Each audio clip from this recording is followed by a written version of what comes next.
Great. Welcome everybody to the live stream. So today, just as the thumbnail and title suggested, we're going to take a look at what it's going to take to actually ditch the US dollar and get into what will be called the Yuan hedge. So we'll take a look at Yuan versus Bitcoin and where things are going. Also, we'll take a look at which I think is probably the more important of everything that we're going to talk about today, which is lessons from the first Bitcoiner, Hal Finney. So we're going to take a look at who this gentleman was and some lessons that he gives out that are pretty important going forward. And then lastly, we'll take a look at some issues with mass adoption coming through. Take a look at the Voyager debit card coming out, staking on STORMX, and also we're going to talk about Tom Brady, SPACEX, and World Mobile Tokens. That'll be at the very end. And at the very, very end, we'll do 5 questions in 5 minutes. So hold your questions till the very end, and we'll go over all those things. But first, let's take a look at the market, what is going on. And just so you know, if you're here for the live stream, welcome on a Sunday. Good for you. Thanks for stopping by. I appreciate it. If you're watching the recording, just know there's going to be timestamps below, so you can fast forward to all the things you want to do, but everything's in a linear manner, so it's just easier just to watch the whole thing. And then if you want to continue on with learning things about crypto and digital assets, go to danteachescrypto.com, 100% free. Always is free, always will be, all that great stuff. So let's jump in, shall we? This is what is going on with today and the market. Actually, I cannot be right. Let me refresh this.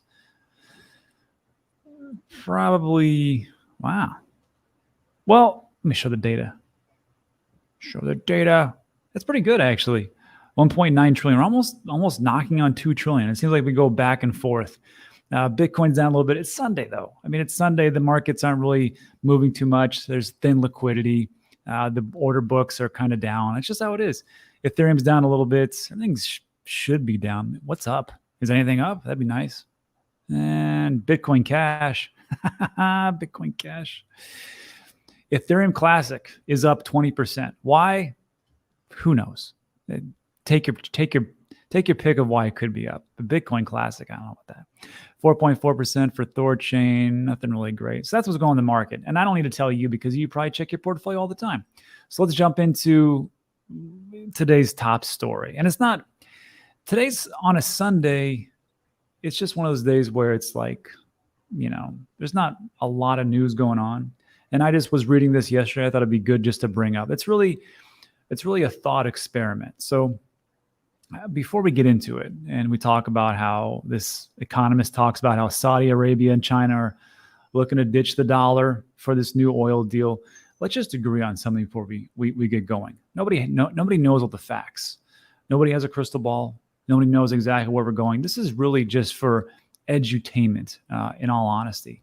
So I know after this video is over, of course, all the economic wizards and geopolitical masterminds will tell me how crazy this was, the things that I'm talking about. But it's just one of those things where, like, it doesn't really, in the grand scheme of things, do all these things even really matter? And do we have all the information to make the best decisions? Well, no, we don't have all the information, but we have some. And that's what I'm bringing to you today. So this is what we're talking about. So this is all about ditching the dollar. And there was some pretty interesting pieces about what's going on in the macro environment and how things are working and where people are looking to put their cash in these, what I think is a risk-off asset. So there's reports of a Saudi oil deal priced in China's currency that could signal unease with reliance on the US dollar, according to the specific economist.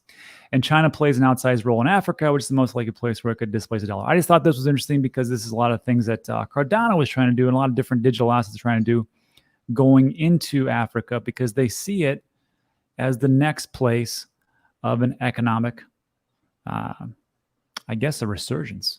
I wouldn't say an economic superpower, but it is an interesting play. So anyhow, here's what we got. A potential yuan-based oil deal between Saudi Arabia and China could signal more unease with reliance on the US dollar. You're going to see this story a lot, especially with the price of oil rapidly going up, while also serving as a preview of how Beijing could advance its currency in other parts of the world. And some analysts are downplaying the chances of a yuan deal, pointing that the Saudi Riyal, I think I said that right, is pegged to the dollar helping shield its economy from volatility. So this whole article, it's pretty deep, but it made me think a lot about like, well, how stable is this real? How stable is the dollar? How stable is the actual, yuan? So to do that, we got to take a look here. You can go to marketwatch.com, investing in /currency. I linked in the description, so you have to remember all that stuff I just said. But this is the Saudi real. And it looks like it's pegged to a basket of different ones, but one of those being the US dollar. And I got to tell you, when we're taking a look at charts, when in doubt, zoom out is not just for crypto. It's also for every other different currency that is out there, even in stocks and things like that. So this is the one-day chart. You really can't get too much here. But if let's zoom out, let's say 6 months or so. There's a little bit of variance here, but we're talking about $3.75, real to the US dollar, 3.754. That's actually pretty stable. If we zoom out even more so, let's take a look at a year. That's pretty stable. 3 years. Let's take a look at max or all. Besides this over here, which it's 3.769, 3.75. That's not much of a percentage. What's the percentage difference? Yeah, it's like 0.5% of the last, is that right? Yeah, 10, 12, 14 years or so. So when they talk about this being pretty stable, it is. And then if you want to get into, well, maybe they would ditch that for something else. Well, take a look at this. This is the Turkish lira. And what we're talking about here is volatility. And if you want to take a look at volatility, this is massive volatility. So if you zoom out here for the Turkish lira, this is 1 day. It's not so bad. It's 14.8 Turkish lira to the dollar, or maybe whatever. So how about a month? Well, what happened here? Well, you had 13.6. Now it's 14.8. So if your, I don't know, walnuts cost 13.6 1 day, and then in a month later, they're 14.8, you're like, that's not so great. What about in 6 months? Okay, now we're talking. Now it's looking pretty crazy. It used to be 8.6 for that walnut. And now it's 14. Now you've doubled in 6 months. But let's take a look at a year. Oh, this isn't going good. And then 3 years. So that is a sharp contrast between something that's pretty darn stable, the real, because it's pegged to the US dollar, as opposed to the Turkish lira, which makes me think about this. Well, how stable? Not the dollar is the dollar, right? But how strong is the dollar over time? So again, if we take a look at the 1 day, I don't, God, why does it get the MACD? I don't need that. So this blue line here, that's the actual price. And then the black line is the simple moving average. So you're looking at 98, 98.17, 98.36. So you can't do much in 1 day. How do we take a look at 6 months? Dollar's pretty stable as far as like the strength of it. 93, and actually it's gotten stronger on this one, 99. How about we do like a year, 2 years? The strongest it was in 2020, it was 102. Now come over here. So again, if we're taking a look at things that are stable, that's over 5 years. Essentially the same thing. 10 years. It actually is stronger now than it was back then, because it's the strength of the dollar in this one, which leads me to the last one, which would be the Chinese yuan. So how strong is the Chinese? How much does it fluctuate? Well, 1 day we can't tell squat, right? How about in a month? So not too bad, 6.3. How about we take a look at 6 months? It's actually gotten a little bit stronger. Abound. How about a year? So. And then how about 3 years? And actually, if we really want to take a look, let's take a look at the percentage-wise. So we've got a negative 0.2, negative 6, and let's take a look at all. Pretty actually stable if you want to take a look at it. Negative, well, not too much. Now you take a look at percentage-wise. Negative 20%. That's over, gosh, 10, 14 years or so. So when we take a look at these things and we say, well, what is stability and what is volatility? If you just take a look at those type of metrics, you can see that there's a little bit more volatility in other things that are out there. Now, you as a nation, do you want to deal with that and want to take everything in the yuan? Well, you could, but then you have to deal with all that. So one reason Saudi Arabia is considering an oil deal in yuan is because it would create exposure to a currency other than the dollar and affords the country a yuan-based hedge. And that is an interesting description because I've never heard of that before until this article, but it makes a lot of sense. If we took a look at it, the yuan was a little bit more stable than, say, the lira, but I mean, not as much. But if you were another country and you're like, well, I don't really think that the dollar is going to remain strong, especially all the printing that's going on. So maybe it actually could. Another factor could be the Saudis don't anticipate the dollar to be as stable moving forward. And I think we all know about that because look, if we were actually being honest, this was an ad for Bitcoin 2022, the Bitcoin conference in Miami. And first of all, it's great marketing. I will just say that. And it says 80% of all US dollars in existence were printed in the last 22 months. First of all, great marketing. Second of all, it's 100% true. So if you're other countries, maybe you're looking at this and going, you know what? I don't know if I really want to trust the dollar anymore because they're printing it like it's going out of control. How much can they actually print? And I think it's a fair point. And to finish this up, there's two things that must happen for China's yuan to establish itself as a reserve currency. Imagine that the Chinese yuan is a reserve currency. First, global faith in the dollar would have to wane. And of course, we just saw there's a couple of good reasons why. It's printing out of control. And this could happen if the Federal Reserve fails to get inflation under control or if it veers from its usual predictability. Second, China have to prove the long-term stability of the yuan to win the trust of other nations. But China devalues its currency occasionally to boost exports, and countries won't want to hold a currency like that. Which leads me to the last points of what's going on here. So the Federal Reserve, if they fail to get inflation under control, I have always been a critic of their ability or their tone to actually come in, the Federal Reserve, and say, we're actually going to raise interest rates. And I was laughing when they said, we're going to do 6. I thought there's no way you're going to do 6 because you can barely do 1 at a quarter without crashing the market. And in all honesty, after those basis points went up, what did the market do? Responded quite positively. So now that I take a look at what's going on macro, and I could say that, yes, that them raising 6 more times would probably be detrimental to the market in the short term. What's the alternative? Well, if they don't do that, they don't get inflation under control, how long before the Chinese yuan or some other different type of currency comes in and says, you know what? America's out of control. They don't know what's happening. And maybe it becomes a little bit of a foothold, not of the world reserve currency, but they say this could actually move forward. So I think when I take a look at this, and I think what's the lesser of the two evils, I think now they actually will move forward because if they don't get inflation under control, then they can lose market share of being the world reserve currency. And on top of that, it's not just that piece.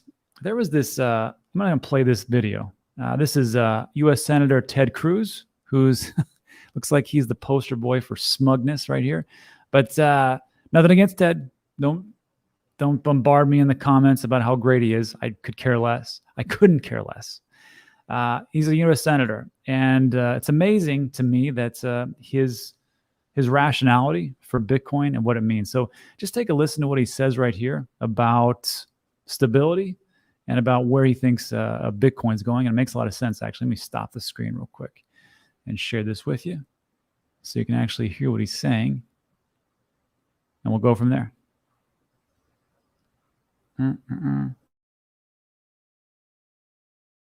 A summit asks, will the U.S. dollar remain the global reserve currency? Probably. I hope so. There's no doubt as we're putting sanctions on Russia, Russia's trying to find alternatives. China wants their currency to replace it. At the end of the day, reserve currency is about who people are confident in and who they want to bet on. You know, I'm reminded of Bill Clinton's former chief of staff, a guy named Erskine Bowles, a couple of decades ago, referred to the U.S. economy as the prettiest horse in the glue factory. In other words, there are lots of problems and reasons he was pessimistic about the U.S. economy, but we were still much, much stronger than everybody else. At the end of the day, that dynamic is there. China has a serious and growing and dangerous economy, but there aren't a lot of people eager to tie themselves to China. China engages regularly in so that makes a lot of sense, though, doesn't it? About what he's talking about, and I can see where he's coming from. Who do you trust? It really comes down to trust. It's almost like the same thing of, do you trust the U.S. dollar? Do you trust the United States? Not that United States is like the shining knights and great and everything else, because look, who's perfect, right? But I can understand what Ted is saying about that. Yeah, America, with all its faults and everything else, who are you going to trust? Who do you want to trust? And who's it going to come out to? And I think then this next part here, where he talks about, let me see if I can find it, is about where people are putting their trust more so moving forward. And this comes down to the crux of what we've just been talking about. So take a listen. That bear some blame as well. But if we keep debasing the currency, it's one of the reasons for the rise of crypto. It is that people are putting their money in crypto because Bitcoin is the new digital gold, and money flows to gold and silver and to assets, hard currency, when you don't trust that the paper currency will retain its value. And so that the more Biden and the Democrats devalue our currency, the more vulnerable it gets, and the more people will flee to alternatives. And some of those will include foreign currency, whether the euro or the Chinese yuan. Okay. And before everybody blows up the comments about Democrats versus Republicans, I don't care about politics. And if you want to say who's to blame, I think there's a lot of blame to go around. The Federal Reserve, the IMF, the World Bank, the Democrats, the Republicans. There's a lot of people. So don't just say like, oh, it's this one guy that screwed everything up. I don't think that's how it works. Anyhow, but that essentially is the thesis about what's going on. I think there's a couple reasons why people could go to the digital yuan, drop the US dollar, but at the end of the day, who are you going to trust? Where do you want to go to? Where do you want to put your money? And I think that in all honesty, that's why I don't believe that CBDCs will be a world reserve currency. I don't see how people would trust the digital yuan or the digital ruble or the digital dollar. I don't see how that works. I do think that they would use that and they can transact into other blockchains and maybe even other stable coins. But that is a debate for another day. I just think that if you're looking for a pretty good store of value and where to put your money, it's Bitcoin, digital assets. That is just investment opinion, not investment advice. Anyhow, let me know what you think about that in the comment section. Let's move on to our next piece. Let me stop this so I can share it with you. And this is really going to put things in perspective, hopefully. So let me see here.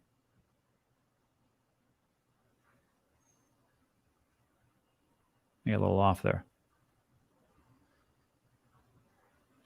Let me stop that. Share screen.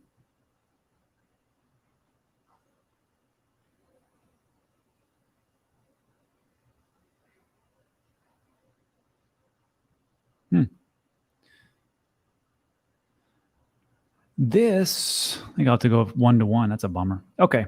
So this right here, this is about, let me blow this up. Hal Finney. So Hal Finney, if you don't know, he's one of the first Bitcoiners out there. He was actually was emailing Satoshi Nakamoto 2008, 2009. And I just thought it was interesting about how it all came to pass and the things that we should be really focusing on, I think. It just comes down to this. So there's two parts to it. And I'm just going to paraphrase some of this. And this was a post back in 2013 when, Bitcoin was a whopping 4 years old. And here's what he says. So he just talks about how he's been writing Satoshi for the last 4 years. I'm Hal Finney. I got into crypto. I work with Zimmerman, and he ran the first cryptography-based anonymous remailer. Fast forward to 2008. He talks about interacting with Satoshi Nakamoto. He said he was lucky enough to meet and extensively correspond with Wei Dai and Nick Szabo, who's like the forefather of cryptography. And he talks about how he got into crypto or got into Bitcoin, how he saw how it would really change the world. And he talks about after a few days, after he downloaded to be a node, Bitcoin was running pretty stably. So as he was like one of the first miners. So I left it running. Those were the days when difficulty was 1 and you could find blocks with a CPU, not even a GPU. I mined several blocks over the next days. He mined several blocks for the next days. Can you imagine how much Bitcoin this guy had back in 2009? I mean, he probably had thousands, hundreds of thousands. And it's just amazing that, how early he was. But on the other hand, I was extremely lucky to get there at the beginning. It's one of those glass half full things. And then this part here. After a few days, Bitcoin was running stably. I left it running. There were days when difficulty was 1, and you could find blocks with a CPU. That's what we're talking about. Next, I heard of Bitcoin was late 2010. I was surprised to find out it actually was worth something. As the price climbed up to real money, I transferred the coins into my online wallet, which hopefully they'll be worth something to my heirs. Let me say that again. As the price climbed up to real money, I transferred the coins into my offline wallet, which hopefully they'll be worth something to my heirs. We are in 2022. I got in 2017. I know people have been in since 2013, 2012, 2011. And there was the same thing. They're like, we don't know if it's going to, really be that valuable. We don't know if it's going to be this massive global phenomenon. We don't know if it's going to be the reserve currency. I personally don't think it's going to be that. But you can kind of see where things have gone over the years, and it only just does usually accelerate. But the thing is that even though that Hal got in so early, I mean, back in the day, I mean, he was like one of the first ones. As much as he had, and as much crypto as you might have, or he had, or I have, there's a bigger story behind it. And he says, speaking of errors, I got a surprise in 2009 when I was suddenly diagnosed with a fatal disease. This is in 2009 when he just got into it. I was in the best shape of my life at the start.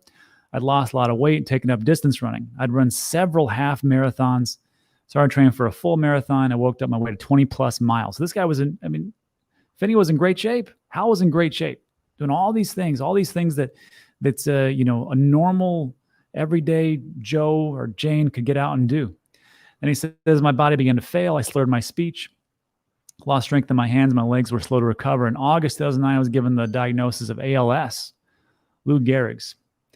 ALS is a disease that kills motor neurons, carries signals from the brains and muscles. It causes first weakness, then gradually increasing paralysis, usually fatal in 2 to 5 years. I've taken care of patients like that. They lasted, longer than that, but yeah, that's the average. My symptoms were mild at first, but fatigue and voice problems forced me to retire in early 2011. Since then, the disease has continued its inexorable progression. Today, I am essentially paralyzed. I'm fed through a tube. My breathing is assisted through another tube. I operate the computer using a commercial eye tracker system. It also has a speech synthesizer, which my voice now. I spend all day in my power wheelchair. I work up an interface using my Arduino so that I can adjust my wheelchair's position using my eyes. I can still read, listen to music, watch TV. I discovered that I can even write code, but it's 50 times slower than what I'm used to. And of course, the price gyrations of Bitcoins are entertaining to me. I have skin in the game, but I can buy my Bitcoins through luck. And that's credit to me. That's my story. I'm pretty lucky overall, he says. Even with the ALS, my life is satisfying, but my life expectancy is limited. Those discussions about inheriting your Bitcoins are of more than academic interest. My Bitcoins are stored in our safe deposit box, and my son and daughter are tech savvy. I think they're safe enough. I'm comfortable with my legacy. And then if you can take a look here, Hal was a handsome guy. I mean, this was him and his wife, when they first were together. Here he is, married. But you can see that the progression of ALS, I mean, goes from here to wheelchair to tubes to somebody by you. And all these things that we talk about how much money we make and how the appreciation of value of crypto and digital assets, it really, in the grand scheme of things, does it really mean that much? I mean, it's great to have financial freedom. Trust me, it's awesome. You don't have to be a slave to the 9 to 5 and get out of there. But when you look at the grand scheme of things and you say, well, there's a parable I always remember. It goes, a healthy person has 1,000 wishes and a sick person only has one. So all those days that I've, been on Twitter and I said, it's a great day. It's a great day. And people are like, day sucks. Crypto's down 10%, down 30%, 40%. There's things going on. The world's on fire. I'm like, in all honesty, if you take a look at like I said, the big picture, really what's truly important is the things that family, health, and all the things that make life worth living. And some days it's not so much about crypto. So try to put that in perspective. And that was it. Just want to share that little piece. And now let's move on to our last ones. Oh, shoot, I've got to switch that. Voyager debit card and staking. So I know that was a little bit heavy. So let's bring it back a little bit and just talk about this. So I had Max. He's a friend of mine, lives here in Puerto Rico, and he's a Gen Z millennial type of guy. And I had him on the show, and as we were doing the show, I was talking about Voyager and how I was like ticked off at Steve because I haven't gotten this debit card. And here, just watch this real quick. Let's see. It can literally happen overnight. Cryptocurrency allows me to do that compared to, working 10, 15 years at a job. But Max, all you got to do is just put it in your savings account, get that 0.15% interest, and you're good to go in 1,000 years. Oh my goodness. Yeah. Thank you, Voyager. Yeah, exactly. That's my new savings account. Perfect. Yeah. And I'm waiting for that debit card, Steve. So if you can ever just, make that a little quicker, it'd be great.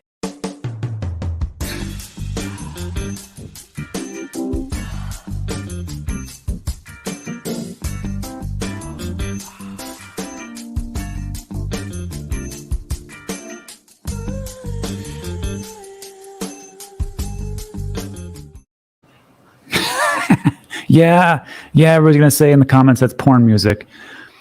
Whatever, but that's the whole thing. So like with that one, what I'm gonna try to do is to when I get the debit card, I'll let everybody know how it works out. The idea is to use the money that I have in my bank account gives me absolutely nothing. It's actually on fire. If we take a look at the inflation rate, some people say it's 8%, 9%, some people say 20%, whatever it is, I'm not making much money. So the idea is to transfer those cash, US dollar, over to Voyager and start to use Voyager and that debit card for all the payments that I need to do, pay all my bills and everything else. So I'm going to let everybody know how that works out. I should be getting this debit card soon, and we'll go from that. Also, just want to share with the fact that STORMX, if you know STORMX, it's one of those projects that have been around since like 2015 or something like that.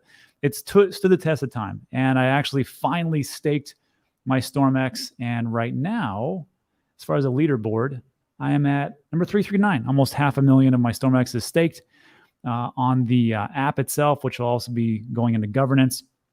So, STORMX, it's like you buy things online, you get crypto cash back, works out pretty well. But if anybody wants to challenge me there, I'm ranked number 339 out of like tens of thousands of people for STORMX and staking. So try that out. And then also just some real quick snippets. I found this interesting as far as like mass adoption.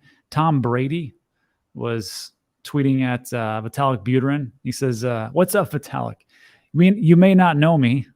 I'm just Tom Brady, but just want to say I'm a big fan of yours. Thanks you for everything you built in the world of crypto.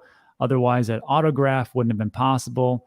Hope I get to meet you someday. You're the greatest of all time, or you're the GOAT." I thought it was pretty interesting how Tom Brady, who's I guess getting bigger into crypto.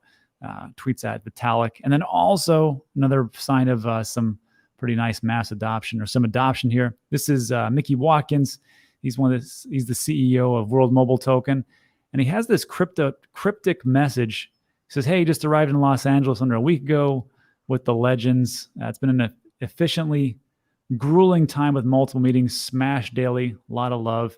And here they are, SPACEX. And I wonder, I have no insider information, but it's just curious to me if World Mobile Token is doing something with Elon and SPACEX. That's just a rumor. Don't hold me to it. And that's what's going on today. Man, that went a long time. So look, that's it for today. And we're done with the side of, where are we? The news itself. So I want to say, if you stuck with me, man, thanks so much. I appreciate it. But this concludes the news. If you want to stick around for 5 questions in 5 minutes, we'll go over that.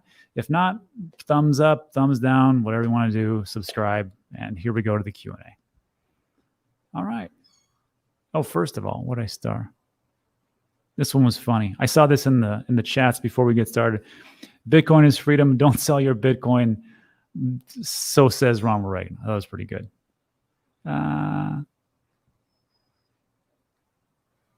Where'd it go? Solomon, thanks for the super chat. Save your money and buy more Bitcoin, though. Hey, Rob, love from any Hal Finney story was touching. Health-wise, do you follow keto or how do you stay fit? Your inputs are appreciated. So I have the same diet I've been doing forever, which is intermittent fasting. I don't ever eat breakfast. And then it's always black coffee in the morning, 2-hour walk with the dogs, and then work out every day before I do this. And the diet is low carb stuff, and that's it. I mean, look, when you get to be a grandparent, it's tough to stay in shape. So I just try to do my best, and here we are. So good question. And I play volleyball on the beach sometimes, which is nice. Diet is everything.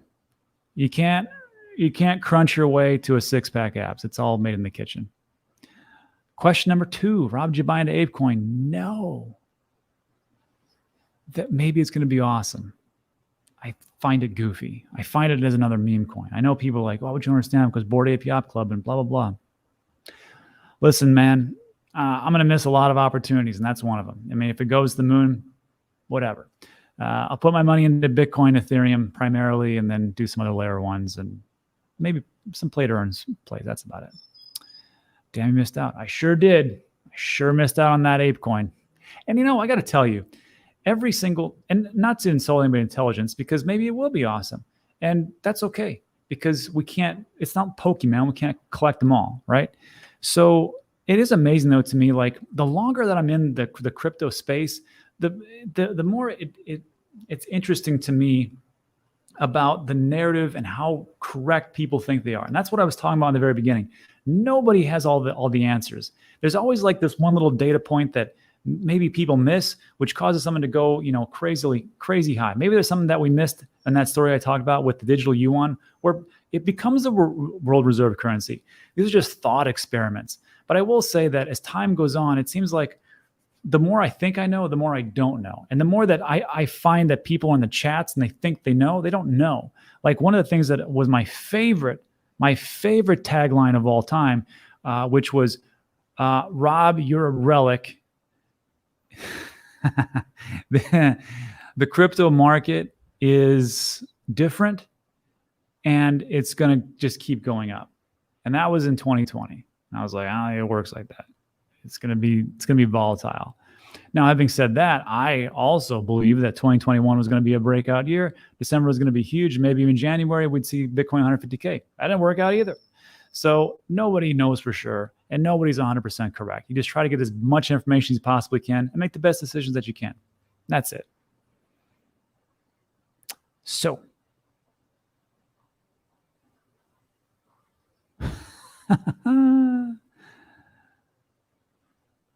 I don't know about that. Thanks, Ryan. Appreciate it.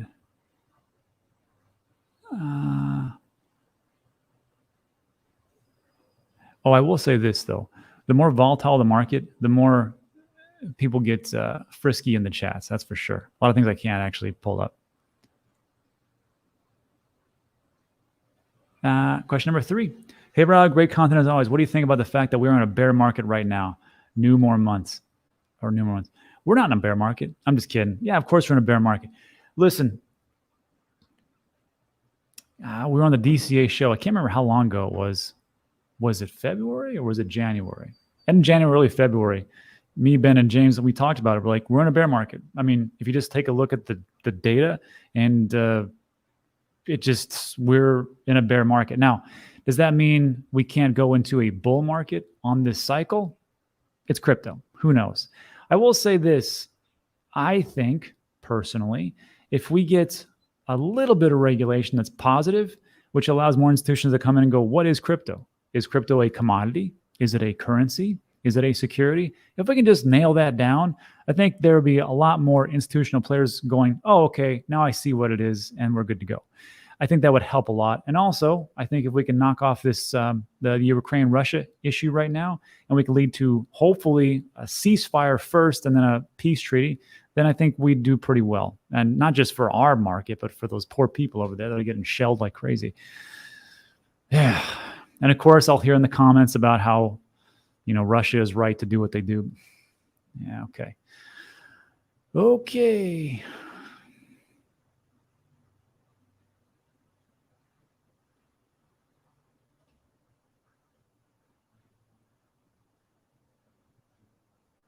Yeah. Are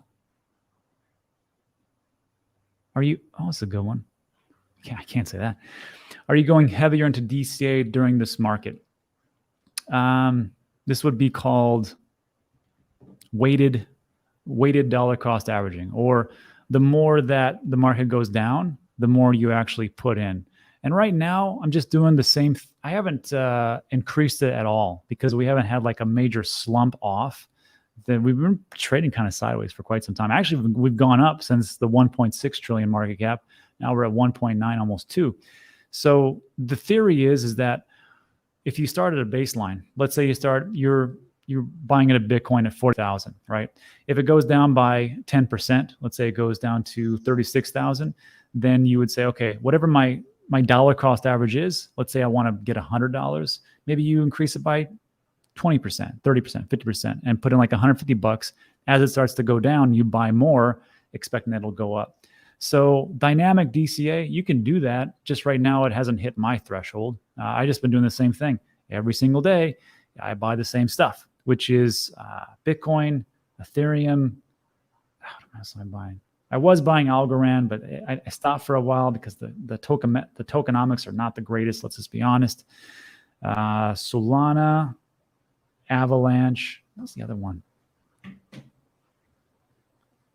I was doing Chainlink. I just stopped that as well. There was someone I just added. I'll figure it later. But yeah, same thing. I think since we're not going up or moving sideways, it's a pretty good time to accumulate. All right.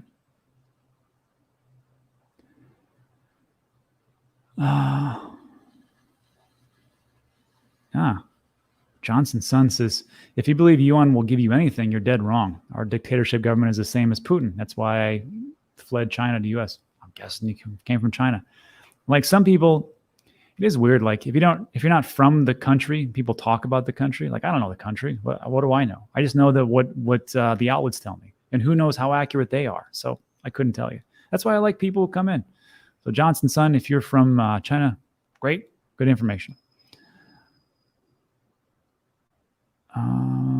Where else? A couple more. I hope I didn't miss anything. Dougie Stone says, hoping we're successful, Mr. Rowan, these days. It just takes, first of all, you're aiming low. And second of all, anybody can be successful. It just takes time. There is no, I mean, you can do get rich quick stuff. I know there's some couple Dogecoin millionaires out there. Congratulations to you. But over time, with the principles of, if you were dollar cost averaging into Dogecoin for 10 years or 5 years, congratulations. Why'd you do that? And second of all, it probably worked out pretty well. But the thing is like, how long can you do those things? I think that anybody can be successful over time, just the basic principles, which is patience, getting into a project that you believe in, and just looking at the UTT, as I call it, the utility. Does it do something a little bit more dynamic than other ones, or is it just a Me Too coin? You take a look at the team. Where have they been? What have they done? And how strong was that team to actually build this whatever asset that they're doing? And then the tokenomics. Are these tokenomics pretty solid? Do you have a token that goes up forever and has no supply? Do you have a token that's centralized into a bunch of VCs so they can dump on you? Or is it pretty much decentralized and go that? So I just take a look at the UTT and I kind of go from there. And then I, see if there's any development with the developers and how far it goes. Don't get political. I try not to.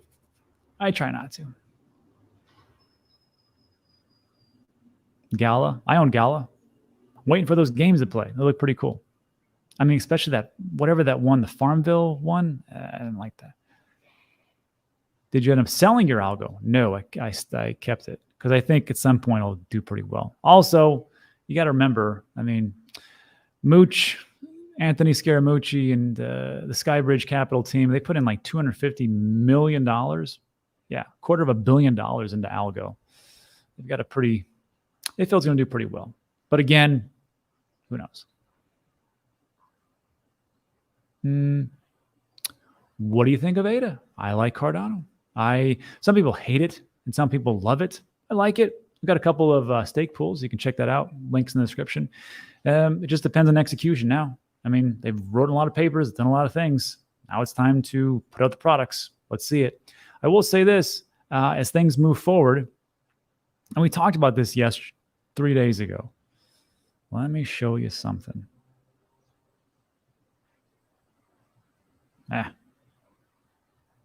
Stop it. Let me share my screen.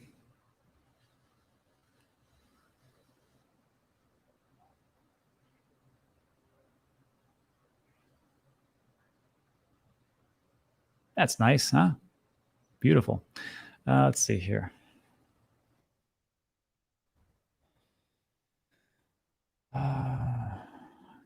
DeFi Llama.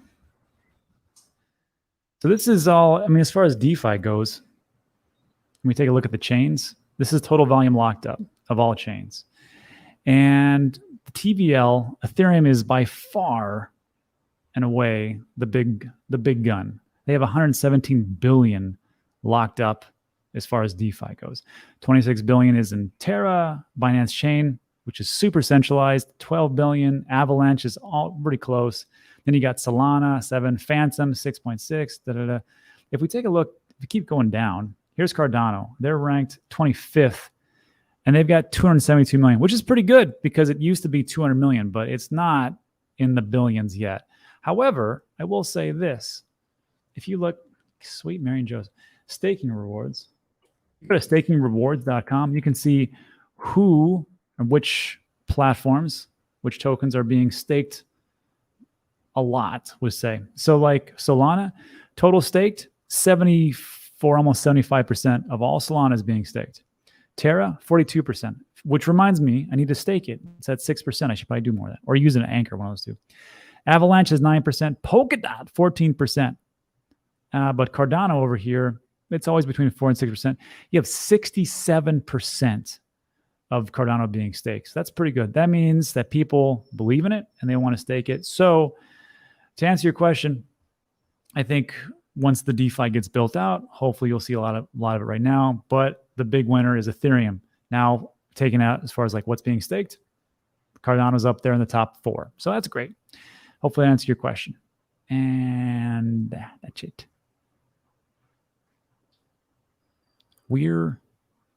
Are you buying? That's the one. I'm buying Luna. Thank you. Where did you get facts? I got them from all the different sources I could. Go Putin. Exactly. So, doesn't matter what you say. There's always like somebody's like, go this person, go that person, whatever. What's your strategy with algo now? Sit back and see what happens and see if those tokenomics get a little bit better. Yeah, exactly. Cart with Stone says it perfectly. Shake the 8 ball. That's everybody's price prediction strategy. They just shake an 8 ball and go, I think it's going to be this at this time. No one knows. John said, I came to the US 12 years ago. Thanks for mentioning me. You guys do not hold Yuan. Yeah. I just don't understand why anybody would, like for trade, Sure, I guess.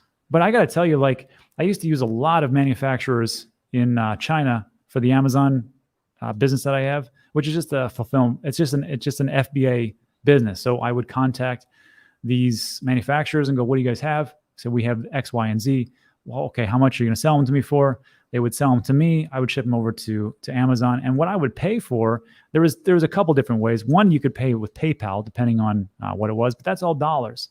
And they had their other form, I forgot the name, but it was all in US dollars as well. Like they didn't expect me to pay in digital in Yuan. It was all in dollars. So that hasn't changed. What are some of your favorite restaurants in Puerto Rico? Fosse, this pizza place is awesome. And there's one called Sand and Sea, which is up like that looks over the whole island essentially. That place is great. And then what's the other one? There's this place called Revolucion my wife likes. It's Mexican food. I think it's okay. Not that greatest.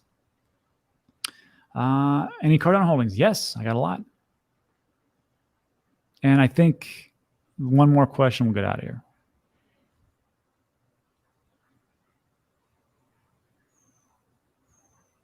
This is a great question.